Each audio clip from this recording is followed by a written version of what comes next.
आखिर आचार्य शास्त्री से दो शब्द किस तरह से यहाँ का माहौल है।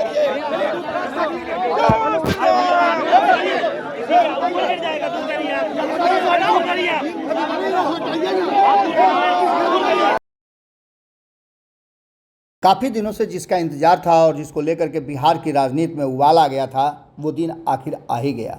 आज पटना पहुंचे बागेश्वर धाम के बाबा धीरेन्द्र शास्त्री जैसे ही पटना एयरपोर्ट पर पहुंचे तो भीड़ ने उनका स्वागत किया।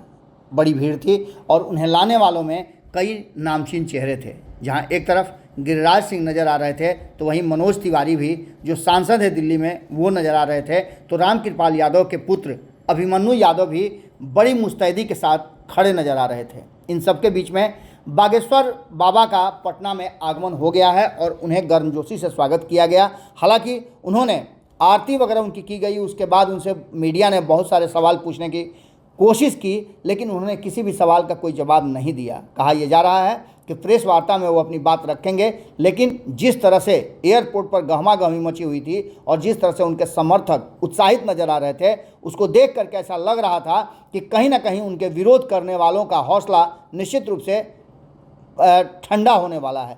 लगातार तैयारियां चल रही थी और तैयारी को लेकर के पहले तो ये कहा जा रहा था कि पटना के गांधी मैदान में होगा, लेकिन भीड़ को देखते हुए और अव्यवस्था न फैल जाए इसको लेकर के जगह अलग अन्यत्र शिफ्ट किया गया और तरेत पाली मठ में इस आयोजन को करने का कार्यक्रम तैयार हुआ। लगातार कई दिनों से तैयारियां चल रही थी और आखिरकार पटना में बागेश्वर बाबा पहुंचे। उनके विरोध को लेकर के भी बहुत सारी बातें आपने सुनी होगी।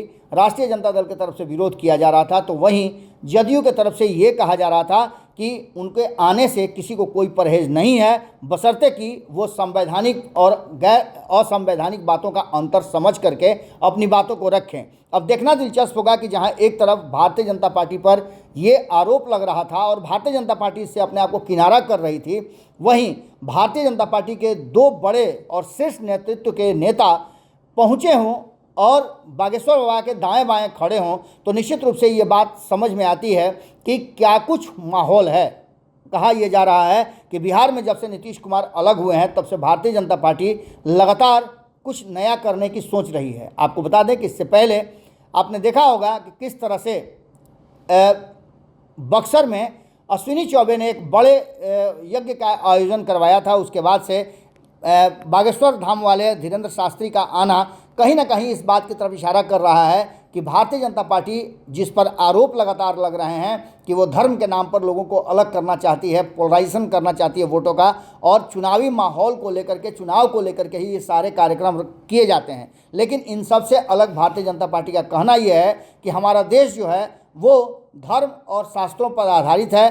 धार्मिक हमारे यहाँ भावनाओं को सम्मान किया जाता है और इसी के तहत अगर आते हैं धीरेन्द्र शास्त्री तो उनका स्वागत हमें करना चाहिए। अब देखना दिलचस्प होगा कि आगे क्या कुछ होता है और कैसे ये 3-4 दिन बीतता है।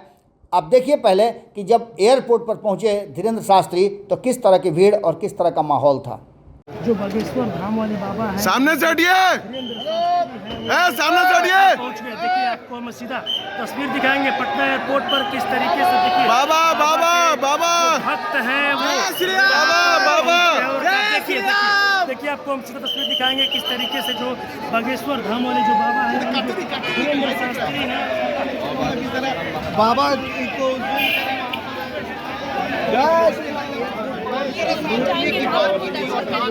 केंद्रीय मंत्री गिरिराज सिंह और वो साथ में रामकृपाल यादव और बाबा दिखा रहे हैं जहाँ जो है वो पटना पहुँच चुके हैं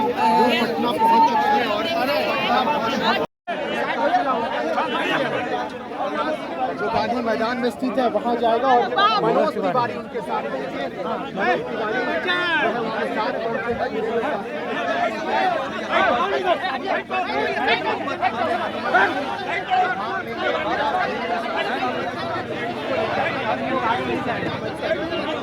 हैंड क्लोज कर लीजिए। भाई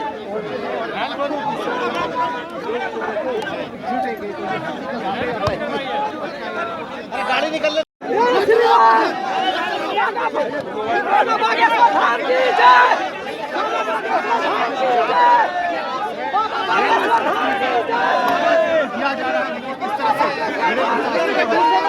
थाली लेकर के आशीर्वाद देंगे वो दे रहे हैं। किस तरह से ये देखिए दिखा रहा है पटना एयरपोर्ट से, जहां पर उनके स्वागत में बड़ी संख्या में लोग पहुंचे हैं। बड़ी संख्या